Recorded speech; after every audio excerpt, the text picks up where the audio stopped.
మొన్న ఒక నాసిక నా కొరకు వచ్చింది నా దగ్గరికి. అన్న మీరు గోవును పూజ చేస్తున్నారు కదా, మరి గోవు జంతువే కుక్క జంతువే, గోవు కుక్కకి ఏం తేడా ఉందన్నా? మరి కుక్క ఎందుకు పూజ చేస్తలేరు అనంటూ ఇట్లా అడిగిందని చెప్పి, అన్న గోవు పాలు అమృతం రన్నా, తల్లికి పాలు ఇయ్యలేని పరిస్థితులలో గోవు చిన్నపిల్లలకు పాలిచ్చి తల్లి పాత్ర పోషిస్తుంది.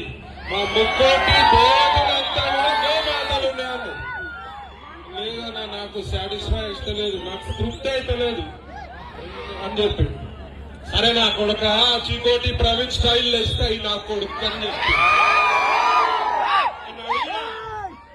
నేను గోవు మూత్రం తాగుతారా నువ్వు కుక్క మూత్రం తాగుతావు నా కొడుకు?